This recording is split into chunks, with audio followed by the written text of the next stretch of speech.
सबको नमस्कार। मुझ पर आरोप लगाए जा रहे हैं कि केजरीवाल फ्री की रेवड़ियां बांट रहा है, केजरीवाल फ्री बीज दे रहा है, मुझे भद्दी भद्दी गालियां दी जा रही है, मेरा मजाक उड़ाया जा रहा है। आज मैं देश के लोगों से पूछना चाहता हूं कि मैं क्या गलत कर रहा हूं। दिल्ली के गरीबों के बच्चे, मिडिल क्लास के बच्चों को मैं सरकारी स्कूलों में शानदार शिक्षा दे रहा हूं, लेकिन फ्री में शिक्षा दे रहा हूं। मैं लोगों से पूछना चाहता हूं कि क्या मैं फ्री की रेवड़ियां बांट रहा हूं या देश की नींव रख रहा हूं। दिल्ली के सरकारी स्कूलों में 18 लाख बच्चे पढ़ते हैं। इन 18 लाख बच्चों का भविष्य अंधकार में था। अभी तक हमारी सरकार बनी थी उसके पहले जैसे देश भर में सरकारी स्कूलों का बेड़ा गर्क है, देश भर में सरकारी स्कूलों की बुरी हालत है, वैसे ही दिल्ली के सरकारी स्कूलों की हालत थी। पढ़ाई होती नहीं थी, सरकारी सारे स्कूल टूटे फूटे पड़े थे, दीवारें टूटी हुई थी, छतें छू रही थी, ब्लैक बोर्ड था नहीं, डेस्क नहीं थे, नीचे बैठे रहते थे बच्चे, उनकी कोई पढ़ाई नहीं होती थी। 18 लाख बच्चों का भविष्य बर्बाद था। आज अगर हमने इन 18 लाख बच्चों का भविष्य अच्छा कर दिया, अगर मैं इन बच्चों को अच्छी शानदार शिक्षा दे रहा हूं लेकिन फ्री में दे रहा हूं, तो मैं क्या गुनाह कर रहा हूं। सरकारी स्कूलों में पहली बार आज़ादी के बाद से पहली बार 75 साल में पहली बार 99% से ज़्यादा नतीजे आए हैं। मैं अगर अपनी बड़ाई खुद करूं तो कहा जाएगा कि केजरीवाल खुद अपनी बड़ाई कर रहा है, लेकिन नतीजे 99% से ज़्यादा नतीजे आए हैं सरकारी स्कूलों के। प्राइवेट स्कूलों को भी पीछे छोड़ दिया। पिछले कुछ सालों में 4 लाख बच्चों ने दिल्ली के प्राइवेट स्कूलों से नाम कटा के सरकारी स्कूलों में भर्ती हुए हैं। ये कोई छोटी बात नहीं है। आज गरीबों के बच्चे आईआईटी के अंदर कंप्यूटर, मैकेनिकल इंजीनियरिंग की पढ़ाई पढ़ रहे हैं, नीट के पेपर पास करके डॉक्टरी की पढ़ाई पढ़ रहे हैं। एक लड़का है गगन, उसके पिताजी कार्डबोर्ड बनाने, गत्ते के डिब्बे बनाने की फैक्ट्री में मजदूरी का काम करते हैं। कोरोना में वो नौकरी भी छूट गई, 15,000 रुपये महीने कमाया करते थे। आज गगन का एडमिशन आईआईटी धनबाद में कंप्यूटर इंजीनियरिंग में हुआ है। उससे पूछ के देखिए कि क्या केजरीवाल फ्री की रेवड़ियां बांट रहा है या देश का भविष्य बना रहा है। ऐसे हजारों बच्चे हैं जिनका भविष्य आज सुनहरा किया हम लोगों ने। यह काम 1947 में हो जाना चाहिए था, यह काम 1950 में हो जाना चाहिए था, जो आज हम कर रहे हैं।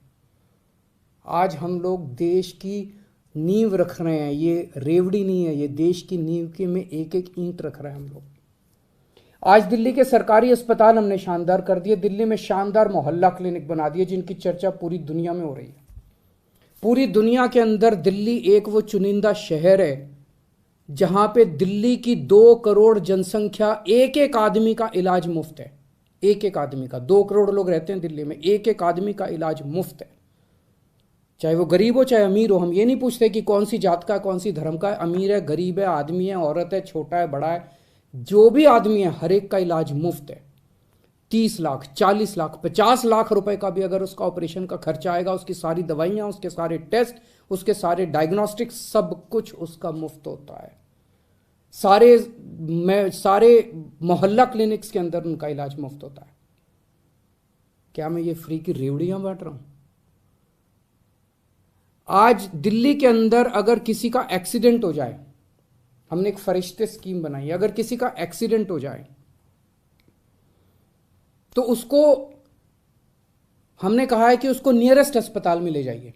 आसपास जो भी अस्पताल हो, चाहे कितना भी महंगा अस्पताल क्यों ना, उसे उठा के ये नहीं सोचना कि मैं कभी उसे नियरेस्ट अस्पताल में ले जाइए। उस आदमी को ठीक करने का सारा खर्चा दिल्ली सरकार देती है। फरिश्ते स्कीम कहते हैं हम इसे। मैं एक आपको उदाहरण देता हूं। विकास सानी साहब हैं, ईस्ट दिल्ली में रहते हैं, अपने घर से निकले मार्केट के लिए, रास्ते में एक्सीडेंट हो गया। भगवान की कृपा थी कि उधर से अंतुल कोहली जी गुजर रहे थे, उन्होंने उनको उठाया और वो उनको अस्पताल ले गए। उस छोटे अस्पताल ने उनको फोर्टिस में रेफर कर दिया क्योंकि चोट बड़ी गहरी थी। फोर्टिस अस्पताल में उनका 5 लाख रुपए का खर्चा आया। सारा खर्चा दिल्ली सरकार ने दिया। 13,000 से ज्यादा लोगों की जान बचा चुके हैं अभी तक हम। इन 13,000 लोगों के परिवार वालों से पूछिए कि क्या केजरीवाल फ्री की रेवड़ियां बांट रहा है या पुण्य का काम कर रहा है, धर्म का काम कर रहा है। आज दिल्ली के एक एक परिवार को हम फ्री बिजली दे रहे हैं, 200 यूनिट बिजली फ्री दे रहे हैं। पंजाब में हमने 300 यूनिट बिजली फ्री देनी चालू की है। ये कहते हैं केजरीवाल फ्री में बिजली क्यों दे रहा है। मैं इनसे पूछना चाहता हूं, तुम्हारे मंत्रियों को कितनी फ्री में बिजली मिलती है? तुम्हारे मंत्रियों को 4-4, 5-5 हजार यूनिट, तुम लोगों को 4-4, 5-5 हजार यूनिट बिजली फ्री मिलती है, तब ठीक है। लेकिन गरीब जनता को अगर मैंने 200 यूनिट, 300 यूनिट बिजली फ्री दे दी तो तुम्हें बड़ी तकलीफ होती है। आज दिल्ली के अंदर हमने फ्री में लोगों को योगा कराना चालू किया। 17,000 लोग दिल्ली में, हम उनको फ्री में टीचर भेजते हैं। रोज सुबह हमारे 500 से ज़्यादा टीचर फ्री में जगह जगह लोगों को योगा कराने जाते हैं। हमने दिल्ली में सबकी दवाइयाँ सब कुछ फ्री कर दिया, टेस्ट फ्री कर दिए, इलाज फ्री कर दिया। लेकिन हमारा मकसद है कि कोई बीमारी नहीं पड़ना चाहिए, उनको योगा सिखाते हैं हम लोग। 17,000 लोगों को हम योगा सिखा रहे हैं, डेली फ्री में योगा टीचर भेज रहे हैं। बताइए क्या गलत कर रहे हैं? आज मैं दिल्ली में हजारों लोगों को फ्री में यात्रा करा चुका, हजारों बुजुर्गों को, लगभग 45,000 से ज़्यादा बुजुर्ग तीर्थ यात्रा कर चुके हैं।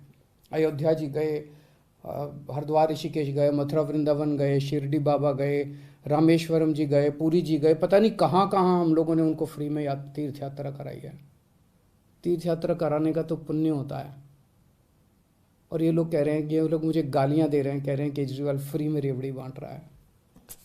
आज महिलाओं को हम दिल्ली में फ्री में ट्रांसपोर्ट, फ्री में उनको हम बसों में ट्रांसपोर्ट दे रहे हैं। मेरा क्या कसूर है? जो लोग मेरे को गालियां दे रहे हैं उन्होंने हजारों करोड़ रुपए खर्च करके लिए अपने लिए प्राइवेट प्लेन खरीदा है। हजारों करोड़ रुपए खर्च करके अपने लिए शानदार हवाई जहाज खरीदे हैं इन्होंने। केजरीवाल अपने लिए हवाई जहाज नहीं खरीदता। केजरीवाल अपनी माँ बहनों का सफ़र, उस पैसे को बचा के माँ बहनों का सफ़र फ्री करता है। बताइए केजरीवाल क्या गलत कर रहा है? पढ़ा लिखा हूं मैं, इंजीनियरिंग में डिग्री करी है, मैंने अकाउंटिंग की भी पढ़ाई करी है, कानून की भी पढ़ाई करी है, और असली डिग्री है मेरी, डिग्री भी फर्जी नहीं है। सब कुछ समझता हूं। आज इतनी चीज़ें फ्री करने के बाद भी दिल्ली का बजट फ़ायदे में चल रहा है। ये मैं नहीं कह रहा। अभी थोड़े दिन पहले सीएजी की रिपोर्ट आई है, और सीएजी की रिपोर्ट ने कहा है कि 2015 के बाद से, जब से केजरीवाल की सरकार आई है, तब से दिल्ली का बजट नफ़े में चलने लगा। उसके पहले घाटे में चलता था। तो बजट भी नफ़े में चल रहा है, कोई नया टैक्स नहीं बढ़ाया, भ्रष्टाचार खत्म कर दिया। भ्रष्टाचार खत्म करके जो इतना पैसा बचा, उससे अगर अब मेरे अपने लोगों की मैंने इतनी सहूलियतें दे दी, तो बताइए मैंने क्या गलत किया? मैं बताता हूं आपको फ्री की रेवड़ी क्या होती है, और मैं बताता हूं आपको इस देश में फ्री की रेवड़ी कौन बांट रहा है। एक कंपनी है बहुत बड़ी, उस कंपनी ने लोन लिया कई बैंकों से, खा गए वो लोन, बैंक दिवालिया हो गए, और उस कंपनी ने एक राजनीतिक पार्टी को चंदा दे दिया, कुछ चंद करोड़ रुपए का, और उस कंपनी के खिलाफ सरकार ने कोई एक्शन नहीं लिया। ये फ्री की रेवड़ी है। जब आप अपने दोस्तों के हजारों हजारों करोड़ रुपए के लोन फ्री में माफ कर देते हैं, ये फ्री की रेवड़ी है। जब आप विदेशों की यात्रा में जाते हैं और विदेशों की यात्रा के बहाने आप अपने चंद दोस्तों के लिए वहां ठेके लेते हैं विदेशी सरकारों से, ये फ्री की रेवड़ी है। आज देश में दो किस्म की राजनीति चल रही है, एक ईमानदार राजनीति, एक भ्रष्टाचारी राजनीति। ईमानदार राजनीति वो है जो आज आम आदमी पार्टी कर रही है। हम एक एक चीज में पैसा बचाते हैं, एक एक चीज में पैसा बचाते हैं, और वो पैसा बचा के हम जनता को सारी सुविधाएं दे रहे हैं। और दूसरी है भ्रष्टाचारियों की राजनीति। बड़े बड़े हजारों करोड़ रुपए के ठेके दिए जाते हैं, हजार, ताकि खूब पैसा बनाया जा सके। हजारों करोड़ रुपए के ठेके देते हैं, अपने को देते हैं, अपने दोस्तों को ठेके देते हैं वो सारे, और सारी सुविधाएं अपने मंत्रियों को देते हैं। जनता सुविधा मांगे तो कहते हैं कि नहीं नहीं, ये फ्री भी रेवड़ी बांट रहे हैं। जनता को सुविधाएं नहीं देंगे। जनता को सुविधाएं नहीं देंगे, अपने मंत्रियों को सुविधाएं देते हैं, अपने दोस्तों को ठेके बांटते हैं। ये भ्रष्टाचार की राजनीति है। आज जनता को तय करना है, देश को आज मैं पूछना चाहता हूं, जनता को तय करना है, ईमानदारी की राजनीति चाहिए कि भ्रष्टाचार की राजनीति चाहिए। मैं भारत को नंबर 1 बनाना चाहता हूं। मेरी जिंदगी का एक ही मकसद है, भगवान से एक ही प्रार्थना है कि जब तक मैं जिंदा हूं, मेरे जीते जी मैं भारत को दुनिया का नंबर 1 देश देखना चाहता हूं। 75 साल हो गए आजादी के, 75 साल। 75 सालों में हमारे से पता नहीं कितने देश आगे बढ़ गए, जापान, सिंगापुर, जर्मनी, अब तो बताते हैं बांग्लादेश भी कई चीजों में आगे बढ़ गया। हम पीछे क्यों रह गए भाई? हम आगे क्यों नहीं गए? हम दुनिया का नंबर 1 देश क्यों नहीं बने? हमारे में क्या कमी है? भगवान ने सब कुछ दे रखा है हमें, पहाड़, नदियां, तरह तरह की जड़ी बूटियां, फसलें, समुद्र तट, सब कुछ दे रखा है भगवान ने। भारत के लोग इतने इंटेलिजेंट, फिर भी हम नंबर 1 क्यों नहीं बन रहे? तो हमारा मकसद है दुनिया का नंबर 1 देश बनाना, दे भारत को। आज दिल्ली के अंदर मैं फ्री की शिक्षा दे रहा हूं, बच्चों को अच्छी शिक्षा दे रहा हूं, फ्री की शिक्षा दे रहा हूं, लोगों को अच्छा इलाज दे रहा हूं, फ्री का इलाज दे रहा हूं। अगर कभी भगवान ने चाहा तो पूरे देश के एक एक बच्चे को हम फ्री की शिक्षा देंगे, अच्छी शिक्षा देंगे, शानदार शिक्षा देंगे। देश के एक एक व्यक्ति को हम अच्छा इलाज देंगे, फ्री का इलाज देंगे, शानदार इलाज देंगे। इससे देश की नींव रखी जाएगी। ये काम 1947 में, 1950 में हो जाना चाहिए था। और जब तक हम अपने देश की नींव नहीं रखेंगे, जब तक हमारी नींव मजबूत नहीं होगी, तब तक भारत दुनिया का नंबर 1 देश नहीं बन सकता।